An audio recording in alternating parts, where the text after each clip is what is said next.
Hello, Oh, we're Sam. streaming live on Mary Rose. Facebook, so I think I can begin. Can you all hear me? Yes. Great. Yes. I should ask the guests to um, turn off your cameras and mute your microphones for the moment, please, except for my two guests. So those of you who are attending, please turn off your cameras and mute your microphones.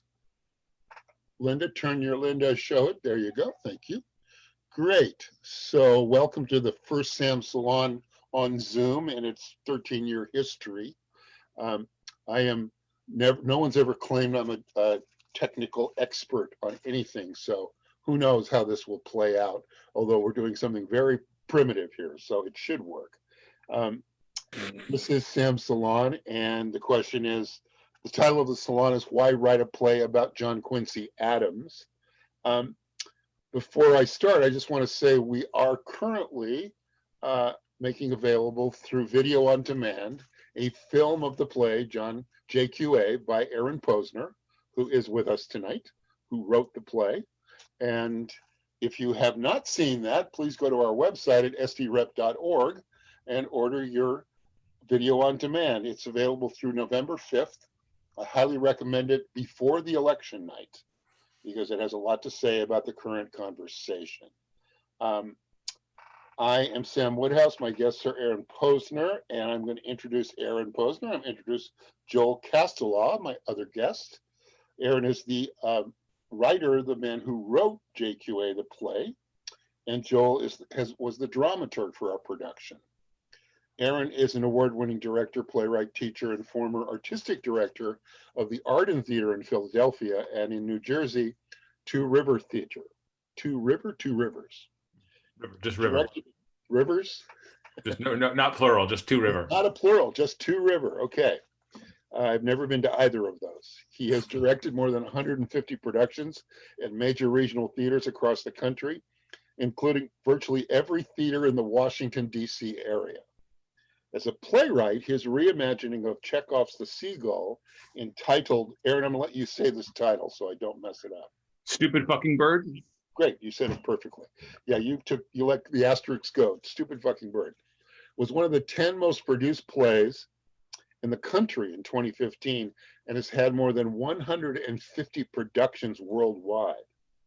His other plays include The Heel, JQA, Life Sucks, No Sisters, District Merchants, Who Am I This Time, and Other Conundrums of Love, The Chosen, My Name is Asher Lev, Gift of Nothing, Me, Jane, and many more. He teaches at American University in DC, lives outside of DC with his wife, actress Erin Weaver, and his amazing daughter, Maisie. Welcome, Aaron. Thank you for being here. My pleasure. Joel Castellaw is a theater artist and educator who holds an MA in theater arts from San Diego State University, where his research focus included dramaturgy, the process of theatrical adaptation, and Shakespearean theater. Joel has served as a dramaturge for productions at San Diego State, Intermission Productions, and here at San Diego Rep. Not only for JQA has he been dramaturg, but he also was for last season's production of The Humans, which Aaron, by the way, recently directed online in DC. Joel is currently serving as the interim dean of arts, languages, and communication at Grossmont College. Thank you, Joel, for being here. Happy to be here. I want to be sure that I give a shout out and a thank you to our sponsor for Sam Salon, Suzanne and Lawrence Hess. We thank Suzanne, we thank Lawrence for supporting this inquiry. And now I have questions for my guests. Aaron, why did you write a play about John Quincy Adams? What else would you write about? The first topic that jumps to mind. Let's see. I'll try and give the medium length answer. There's long, short versions. Sure. I was asked to write a play by Arena Stage as part of a program they have called Power Plays. Arena Stage is a major regional theater here in Washington, D.C., one of the oldest in the country, and they have recently taken seriously the fact that we're in a company town here in Washington, D.C., and politics is king. And they had done the originalist about Antonin Scalia, and they've decided to do a bunch of plays about pivotal moments, one from each decade of sort of life in America and power and politics. And I was asked whether I wanted to participate in that. And of course, I viewed it as an honor and a chance to engage with audiences here about things that I had been thinking about and felt strongly about. And at the time, and this is about 5 years ago, I was thinking a lot about, about the split in the country. This is pre-Trump's election. In fact, it was a time in which one of the things in my mind, so I was interested in sort of the split between conservative and liberal and why a number of issues fall under liberal and some under conservative. And I was really interested in this sort of idea of the country as a family that split along sort of maternal and paternal, like strong paternalistic, conservative, harsh social Darwinistic, pull yourself up by your bootstraps, authoritarian father version, or the sort of nurturing mother, take care of everyone, we owe each other our responsibility for communal good, etc., that have been these sort of two powerful separate forces in American cultural life and political life. And I thought if I was going to write about those, I needed to look somewhere back before the Civil War and before the sort of current way people think about how the camps of Democrat and Republican or conservative and liberal fell out. So I was sort of looking around in pre-Lincoln times, thinking about what might be a way to engage with these ideas that went back in American history somehow. And I read an article by E.J. Dionne, who's at the Brookings Institute, writes for the Washington Post, about John Quincy Adams, and talked about him being a fascinating but understudied president. This is 5 years ago, and there's probably been a half dozen books that have come out about John Quincy Adams in those last 5 years. So maybe a lot of people read E.J. Dionne's column, or maybe it was just at a particular moment in time. But that just got me interested in John Quincy Adams. I did a little research, looked into sort of who he was and how he operated and the kind of interesting personality that he was. And at the time, I also thought, well, this will be interesting because he was the son of John Adams, the second president. And won't it be interesting because probably this upcoming election is going to be between Jeb Bush and Hillary Clinton. And therefore, we'll have these two political dynasties and we'll be writing about a third one. And won't that be interesting? I'm not sure people have been following politics carefully, but it didn't work out that way. Jeb Bush didn't actually get that nomination. And so things shifted around a little bit.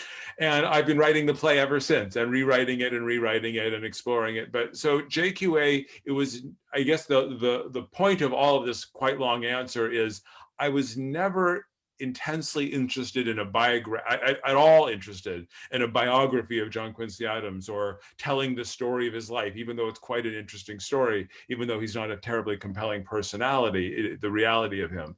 I was interested in talking about American life, patterns in American culture, how we got to where we are and where we are now. And I was looking for an interesting structure on which to hang that, to talk about what our government is like and how we feel about our government, what we expect from government. And John Quincy Adams and his life and associates became a way for me to do that in an interesting way that maybe helped people listen to it with fresh ears and not think that they already knew everything they believed before they started listening. That was the idea. I can't, Sam, you're muted.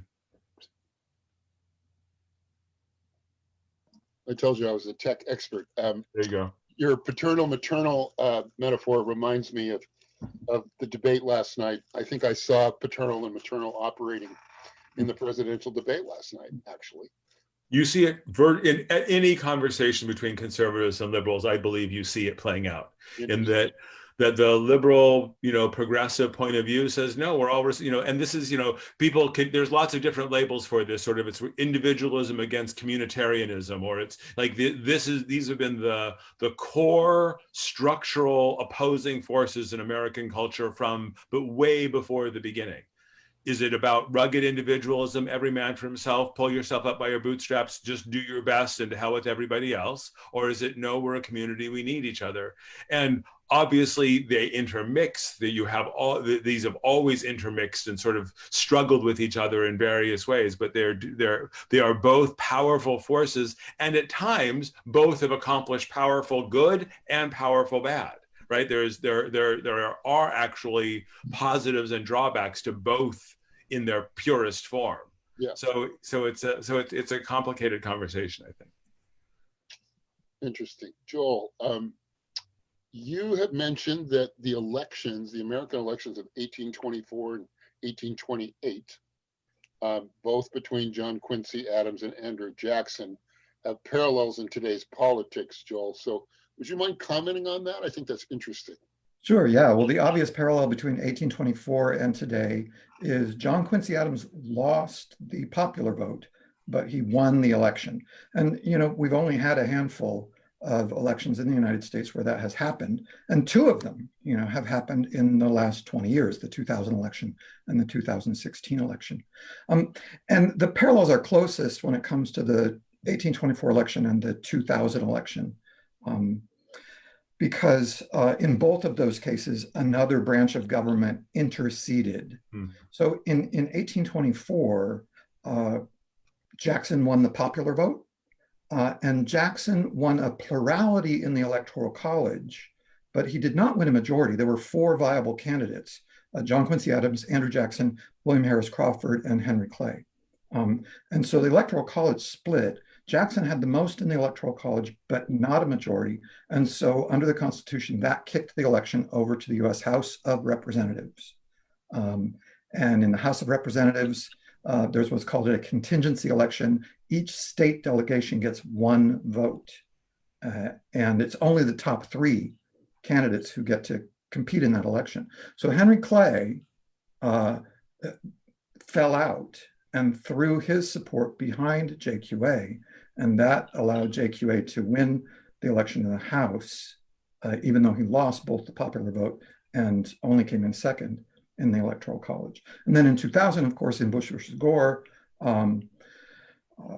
Bush just barely lost the popular vote and just barely won the Electoral College, only because he won Florida. And the Supreme Court essentially interceded in the election to stop the recount in Florida. So you have these other two branches of government, in the one case, the Congress, in the other case, the Supreme Court, you know, interceding in these elections. And of course, the other obvious parallel between 2000 and 1824 is that in each case, the president was the son of a president, JQA and George Bush. And then 1828 was a rematch, right, between Jackson and JQA, and it is widely regarded by historians as the nastiest campaign of the 19th century. They called each other names. Adams called Jackson a murderer. Jackson called Adams a pimp. There was all this scandal and controversy around Adams's marriage. He'd gotten married to a divorced woman. It turned out that her divorce had not been final at the time of the marriage. You know, Adams and his people made a big to-do about that. So it was just mudslinging and nasty. And, you know, if I think of the nastiest campaign in my lifetime, it was 2016. I mean, Trump actually called Hillary Clinton a nasty woman during a debate, you know. And so we think about today's politics as being particularly fraught, and some of us are worried that it means America's over, but they were pretty nasty back in the 19th century too. And ultimately things got put back together. And they were sometimes worried that America was over. Yeah. I mean, there was, you know, America was a lot younger and a lot less of a fait accompli at that point. So there was also, you know, genuine fears. I mean, that goes all the way back to George Washington and political parties, where, you know, the original idea was not to have two political parties. It was to keep political parties out of the equation because they were viewed as detrimental to democracy. And it was within Washington's first term it didn't even last a term to keep sort of partisanism and out of it. So like this idea that, oh my God, it's never been so divisive. Now I think there are new complexities to that, obviously, but the bitter struggles between conflicting points of view is certainly nothing new. I agree. Yeah, absolutely. So I'm going to switch gears a little bit. We could talk about history forever. It'd be exciting. I just want to ask Aaron this question. You're a very accomplished director, and you directed the world premiere of JQA last year in 2019 in Washington, D.C. at Arena Stage, as you mentioned, one of the most distinguished theaters in the country. Have you ever seen any of your plays or one of your plays made into a film? And the second question is, what was the experience like for you to watch this play of yours as a film? Well, I never had until the other night. Watching your production is the first time I've seen something film. I mean, I've seen videos, I've seen sort of archival videos of productions. Actually, that's not true because there is a somewhere in between what you did, which was more careful and more structured and planned, but a production of Macbeth that I did at the Folger and Two River Theater back in 2010. We did a 5-camera shoot for one performance, and that exists. I think it's actually existing as part of the pandemic. The Folger has provided it free on their website, so that's actually available for people to watch. So I've seen that, and that was it. And I just watched it again recently. And I hadn't seen it for about 10 years. And it was interesting to be able to go back and see something from 10 years ago.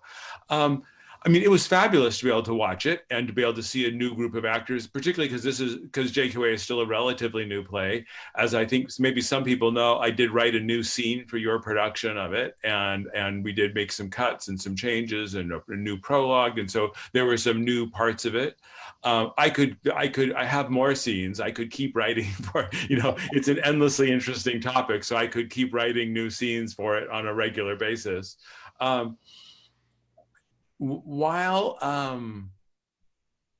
it was very odd and interesting to see it on film, in some ways, and I think this is a testament to the fact that you guys didn't choose to make a movie, but to film a play, is that it didn't, while I certainly would have enjoyed seeing it, because I do think some of it's quite funny, and I think some of it's got a kind of energy and a dynamism to it that is enjoyable to enjoy with a house full of people. And so while I was sorry to watch it in my own little office and not to watch it in a theater with a lot of other people, in some ways what was odd about it was how familiar it was. There it was, all the people engaging on a set, under lights, in costume, engaging with the dialogue, engaging with each other. So it didn't feel that strange to watch it on, and maybe that's also a product of the last 8 months. I spend a lot of time staring at a tiny screen, so in various circumstances. So I've become accustomed to it.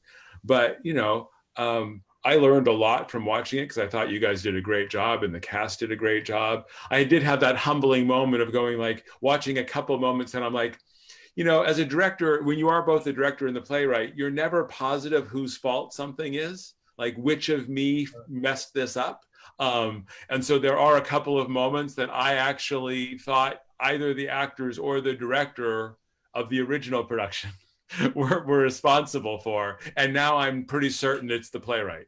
So there is a couple of moments where I'm like, oh, that doesn't, I think that, because I thought my actors in my production at Arena, they were a first-rate group of actors, as are yours. And I think they've done a great job. And so watching a couple of moments go, oh, that moment doesn't work so well, I'm pretty sure that's the playwright's fault. I'm going to have to address that. So that was interesting to see. But, overall, I was just very pleased and thrilled to see. And of course, fascinating.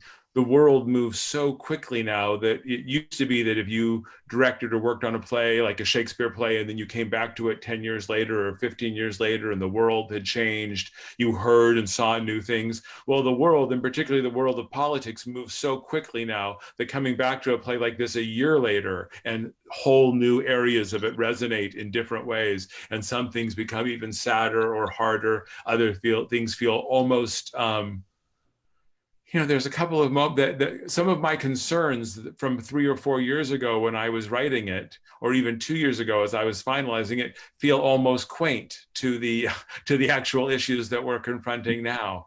So that's also an interesting thing to feel like, oh, it's already out of date, and I just finished writing it. Yeah. Thank you. Joel, as a dramaturg, what do you find the most surprising or pleasurable about how Aaron treats this journey with JQA? I really think the structure is just so smart. This idea that it's 10 short scenes each one of those scenes is a two-hander, and that we follow this central character from the age of 9.5 to the age of 80. Because most often a biographical drama, and I'm going to talk in film terms because it's more common to do that in film than in theater. Most often a biographical drama tries to cover the whole scope and fails, or just focuses in on one slice, like Steven Spielberg's film of Lincoln, right? But Aaron's choice to take just 10 moments that give us snapshots of this man and his life helps me as a viewer to be fully engrossed, to learn a lot about the character and about his life, and to come away feeling very much like I want to know more and I want to dig deeper. Yeah, go ahead. No, it's just always interesting, because I've done a lot of adaptations of literature, and sometimes people would feel like they were insulting me if they said, "Oh, now I want to read the book." And I would always go like, "No, that's not an insult. That's the highest compliment. If I've intrigued you, my 2-hour play can't replace the Brothers Karamazov. I'm so sorry." Or even The Chosen, or like it can't be that instead of it. It's a cousin to it.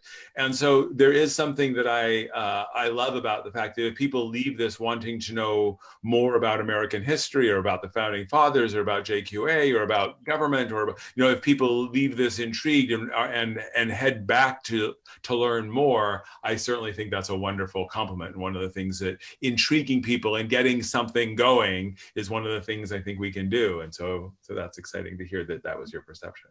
Mm-hmm. Thank you. So, Aaron, I want to talk about the casting for a moment. You very intentional in the page 2 of the play, suggesting that what I would call somewhat a radical diversity of casting, cross-gender and cross-race. The 4 actors each plays John Quincy Adams. You know that by who's wearing the red coat. That's what you did in Washington. I stole that for our production. Same device. Why was this diversity important to you, and what impact do you think it has on an audience watching the film? I think it's. I'm hoping it's at least double. There's at least 2 major points of it. One is I never wanted to write a play about John Quincy Adams, and I never wanted us to go either like, well, what happened in his 30s, or what happened in his 40s, or why aren't you telling me the whole story, or how exactly did he get here from here? I didn't want it to be for our focus to be on biography, but on political philosophy or our own relationship to government. So I wanted to use JQA, but I didn't want it to be about JQA. So one of the first choices was, what if not one person plays him? But if I want to get a whole swath, what if everybody plays John Quincy Adams? So I think that came first. And so there was this moment of like, that'll be interesting. My focus won't be on this one actor's journey across 70 years or whatever it is, but it'll be like, this ensemble of human beings are telling the story of him and his family. And then I think it was as simple a choice as the fact that when I realized I for sure wanted to have a piece with Frederick Douglass, I was like, so one of the actors will be Black. Then I remember thinking like, well, why not all the actors Black? Or why not all? And then I was like, well, I want his mother and probably his wife. And so is it going to be mostly women, or is it going to be people of color, or was it? And then I sort of went, this is an American story. I'm talking about American government. And of course, like I think all of us, whenever and whatever we're writing about, I'll say the most pretentious thing possible and say like my model is Shakespeare, and Shakespeare could set his plays in ancient Rome, on desert islands, on wherever, but he was still always writing about Elizabethan England and exactly what was going on in his own backyard. And I think that's certainly what I was up to. So I also felt like the story of race and gender and how we look at power and white men in power.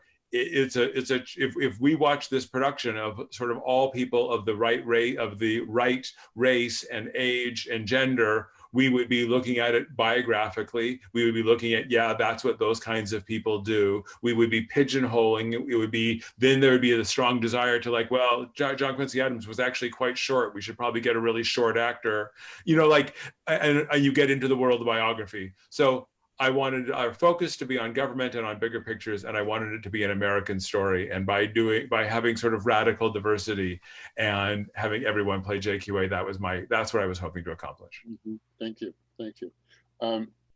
There's a moment in the play where Andrew Jackson, played by an African-American actor, Larry Bates, says, "Mr. President, slavery is as American as apple pie." And that sort of leads me into my next question.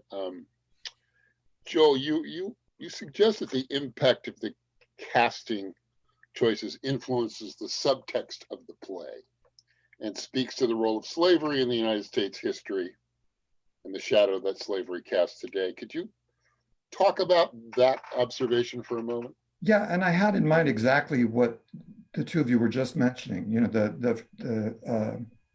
the Frederick Douglass scene and the Andrew Jackson scene, where we have Larry Bates, a Black actor, playing both of these characters.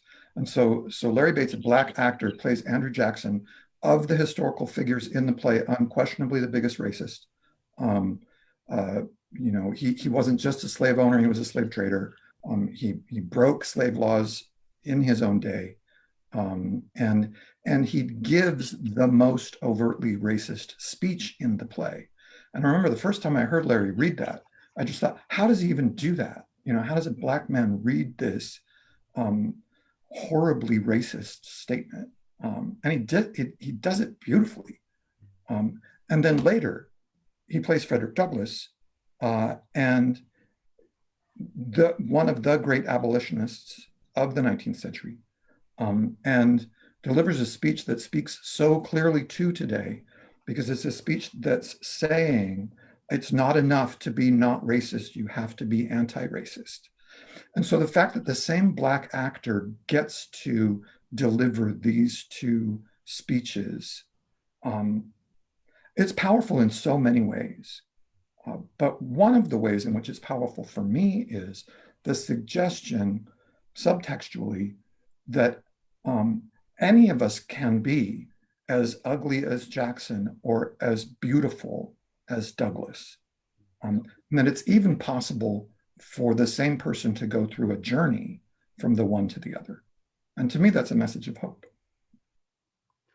You know, I was never a student of American history. When I was growing up, I was interested in European history. I sort of didn't take American history in high school or college. I was just not interested. For pretentious reasons, I'm not even sure I can name, but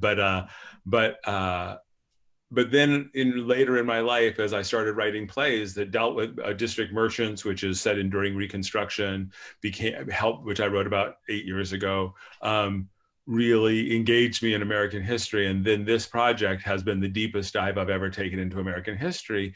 And this will come as no shock to all the smart people who have studied this, but going at it as a mature adult in this time, this is not within this last 9 months, this is what's my journey over the last 5 years, to take any kind of dive into American history and go, oh, the history of politics in America is the history of slavery. The history of America is, if you had to choose a single frame, it's hard to imagine a clearer, stronger, more horrifying and truer frame than it's the history of slavery. Every bit of power, the battle between the North and the South, economics, social realities, the building of America, the American purchases, the wars we engaged in, most of it comes back. I mean, of course, there are other factors, but basically it all comes back to choices around slavery. And it is the central organizing principle of America. And I feel like that's a place I arrived at a couple of years ago, kind of. But still, But even then, still the conversation of the last several months and the sort of the brilliant anti-racist writing that's going on right now has been yet another awake. I mean, I've gotten to the place where I no longer will ever believe that I don't still have blinders on, because I've watched so many blinders of my own fall away that even when I go, oh, well, now I think a lot of the blinders are gone, all I know for sure is that I've still got full sets of blinders, because I've spent so much of my life not seeing so much of the reality of how things got to where they are. But so this, this reality of our complicity in slavery in America and what it has caused. And so, this getting both of those perspectives in the mouth of one man. And I also have to say, like, watching a woman of color play Abraham Lincoln on an American stage, whether that's Arena Stage or San Diego Rep or any place, there's just, in a way that wouldn't have been likely even a few years ago, it feels good that we're moving towards something. Yeah, and of course, as with Hamilton, one of the commentaries about Hamilton, I'm not familiar with this. This is another play of some kind? Sorry, I brought it up. No, of course, it needs to be brought up.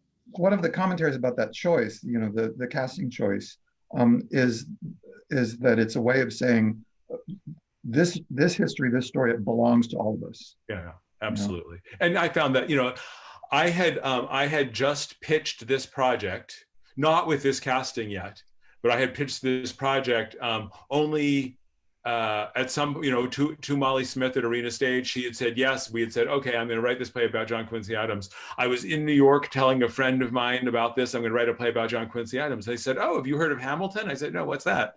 They said, oh, there's this musical happening down at the Public right now. I hear it's really good, called Hamilton. I was like, because I think it had opened like a week before. So whenever this, I don't remember exactly what that date is, but that's what, so I called a friend of mine at the Public who I said, hey, I hear there's this great show, Hamilton. Can I get a ticket for it? And she laughed and said, no, no one can get a ticket for it. Like, God can't get a ticket for this right now. But that was when I first heard of Hamilton. But there's no question that while this casting occurred to me organically out of the process of wanting to tell this story and how I wanted to tell it, I never went, oh, well, Hamilton does it, I'll do it too. But I am positive that when this idea showed up in my mind, Hamilton created a kind of permission that said, oh, you can do something that feels pretty radical to do, but there is a permission created in the world now by this spectacular work of Miranda's. So I also think, personally, working on the play with this diverse cast where both of the women are playing multiple roles as men, and Larry, the African-American actor, is playing a white racist, and that the difference between identity and idea kept popping up in front of me. That, Aaron, you've said this many times, it's a play of ideas, and that's how I approached it. That yes, there's character involved in this scene, but there's fundamentally what this scene is, a conflict of ideas, and our job is to paint those ideas as clearly and as passionately as we can. And if that idea that slavery is American apple pie comes out of the mouth of a Black man, perhaps that idea is highlighted in a brand new way. And I think it is, for me. And I think that happens throughout the play.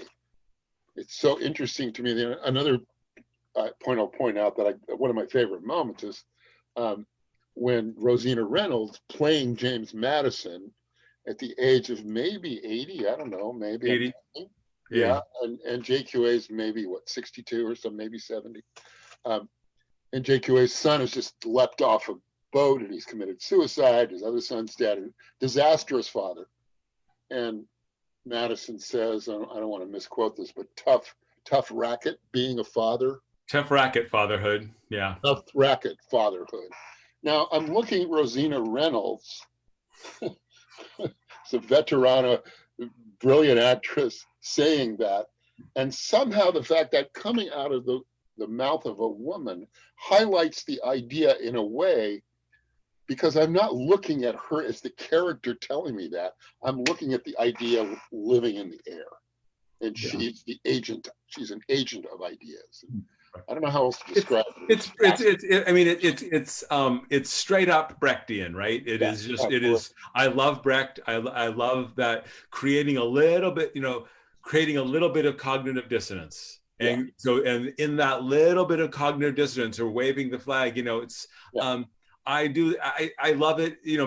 I write these Chekhov adaptations, and what I've loved about doing that is in those I'm continually engaging with the audience, and to say like, no, we're all right here. This is all going on right now. Is yet another way of going like, let's just constantly remind ourselves that we're at a play, and I think this cross-racial and cross-gender casting does it.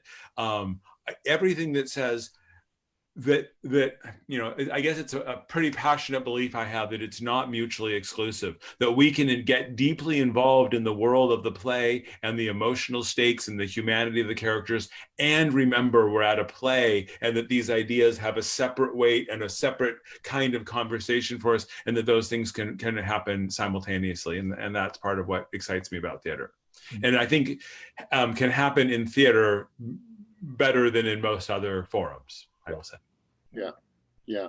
I want to invite anyone in our audience to ask a question. If you have one that's burning on you, type it in the chat, and our technical goddess Teresa will articulate it, and we'll see how the answer flies from the guests.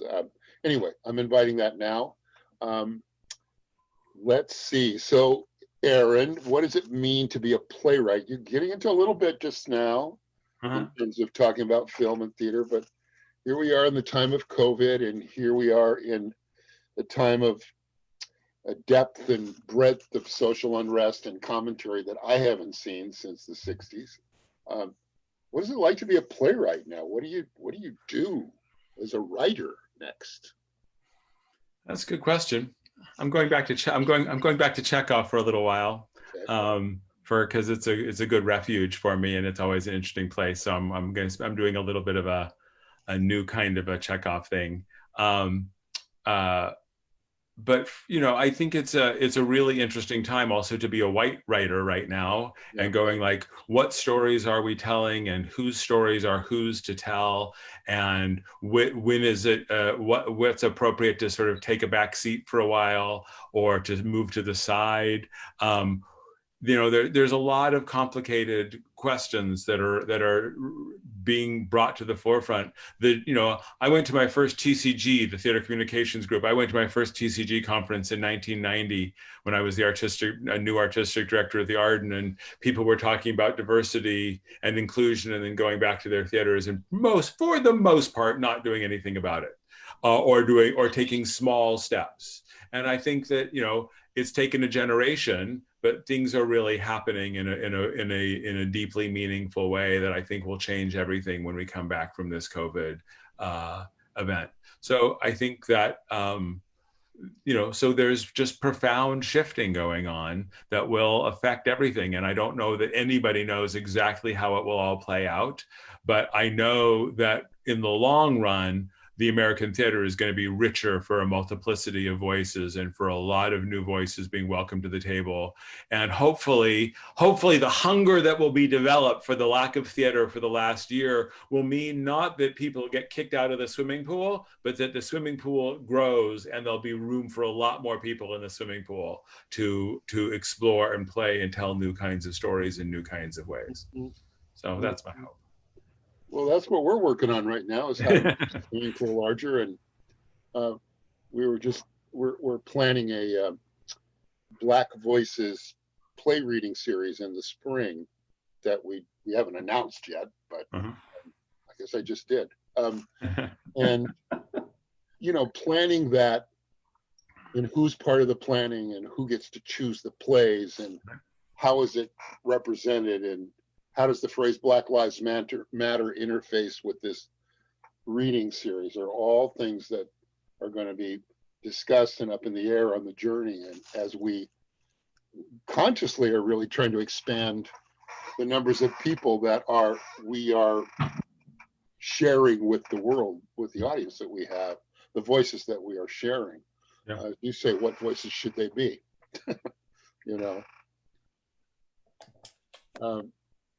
let's see. I have a couple of questions here, and then we're going to wrap up in a moment.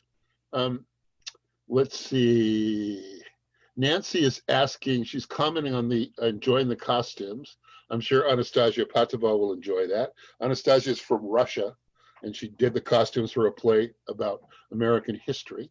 How much work went into the historical costuming and wigs? A lot, a great deal. The coats were built by hand by Anastasia, I believe, and one other person. The wigs were all created by Peter Herman, who's sort of San Diego's resident wig genius. And we have worked with both of them for many years. And Laurie Smith asked the question, what do you think is JQA's most significant impact on the course of American history? Aaron, there's a question for you.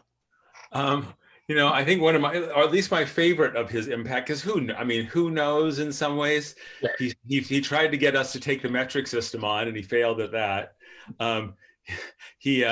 But one of his enduring impacts that I think has probably affected millions upon millions upon millions of people and still does today is that, and this was in one draft of the play in an argument with Calhoun, that didn't make it into this final argument into the final play, is that he's largely responsible for the Smithsonian.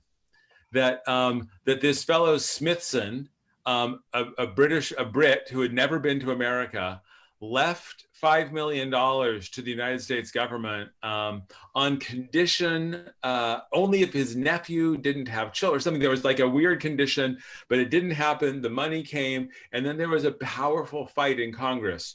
Some people wanted to take and this was when JQA was in Congress. This is after his presidency. There was a number of people who wanted to say, great, let's take the $5 billion. Yes, it's for public good, but yes, we'll divvy it out to the states. We'll just spend this money. Calhoun and the Southern slavery bloc wanted to reject the money for a really interesting reason. They felt that if they accepted the money, it would be something that would be popular and make the federal government stronger. And at this point, in their view, if anything that made the federal government stronger was going to be anti-slavery and was going to work against them in the long run. So basically anything that was good for America or the American federal government was bad for slavery. And so there was a desire to reject the money on that grounds. And JQA, who had been passionate about public improvements, about, JQA, interesting, conservative in many ways, deeply religious in many, but a big government president, right? He was in for improvements in science and art and social good, and which is really interesting.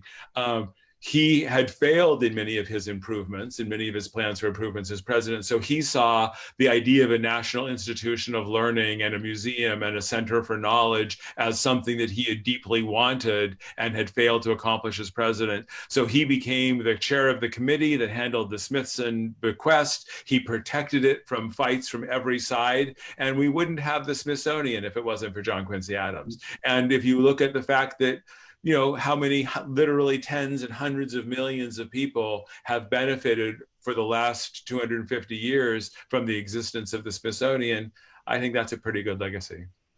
I think another answer to the question is that he's largely responsible for the Monroe Doctrine. Yeah. He served as Secretary of State under James Monroe. And there are those who say that he actually wrote the Monroe Doctrine. This doctrine that stated to Europe, you're done colonizing the Americas, and it's really our right, our God-given right, to expand this nation across the continent. It's fascinating to me that there's the history of JQA, as you guys are talking about now, and then there's this film that we made of this series of conversations about what American government should be and is, and then there's this campaign occurring at the same time. And one of the things I'm most proud of is that we took the ideas of do more, do better, do right from the play and invited some of our premier, if you will, or frontline politicians to meet with members of our staff and answer questions that the play raises, which like, what do you think government should do for its people? And what does it mean to do right as a political servant, as a public servant, excuse me? And the two mayoral candidates for the mayor's office of San Diego are on our interview list. Kim Heil has interviewed Todd Gloria a few days ago. It's on our website for anyone listening. You want to watch it. Right.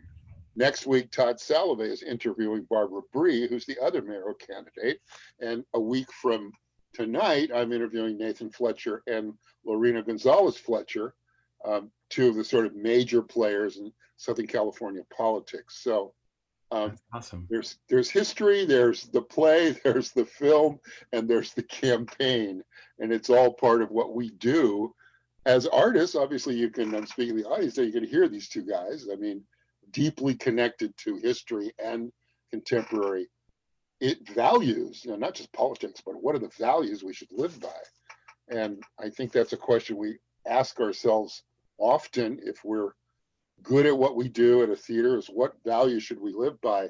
And in this year, that question is even more important, and the answers are different than I've seen in years. So that's my closing statement. I'm going to invite each of you to make share a closing thought. Let's put it like that. Joel, you can go first. Sure. Yeah. Well, you mentioned, you know, the titles of the scenes. Aaron has done something that is uncommon, which is to actually give titles to each of the scenes. And that final scene is entitled "Do Right," and it really does, you know, to me, elicit the question: how do I do right by the circumstances that we're in today? You know, especially as a white man. How do I do right, you know, by this movement for Black, Indigenous, and people of color? How do I do right by that? How do I do right by the legacy of our own San Diego region, you know, which is originally home to the Kumeyaay, and then was, you know, part of Spain for years, and then was essentially taken by the United States. You know, how do I do right by this region as someone who is actually a newcomer, right? Both of my parents were born in Los Angeles in the 1930s. I'm a newcomer here. How do I do right? That's a question I'll continue to ponder, thanks to this play. Aaron. Yeah, me too. Yeah, me too. I mean, you know, I love plays of ideas. Shaw is probably my favorite playwright in many ways. If you're a brilliant thinker like Shaw, you can not only ask questions in your plays, but you can also offer answers. Since I'm no Shaw, all I do is ask the questions. I have no pretension of giving any of the answers. I simply I try and get out there in hopefully an entertaining and engaging way everything that bothers me, whether that's personal or political or social or whatever arena I happen to be writing in. So, you know, what I've tried to do in this play is ask a lot of the questions that I want answers to and that I'm struggling with and that I don't understand. You know, there's lots that it's me engaging with those things that I'm grappling with, and hopefully my hope being that other people will find those interesting things to grapple with too. So I'm very grateful to San Diego Rep for doing it and for filming it and for putting it out there into the world at this time. I feel very well served and genuinely appreciative. So thank you, Sam and Joel and everyone at San Diego Rep. I really appreciate it. Thank you, Aaron, for being a curious soul. We like to say that our theater feeds the curious soul, and you are definitely a curious soul. Curiouser and curiouser. Yes. Thank you, everybody, for watching tonight. I wish you were in person. I could look you in the face and say thank you, but I can't. So thank you, Joel, and thank you, Aaron, and off we go. Good night. Good night. Good night.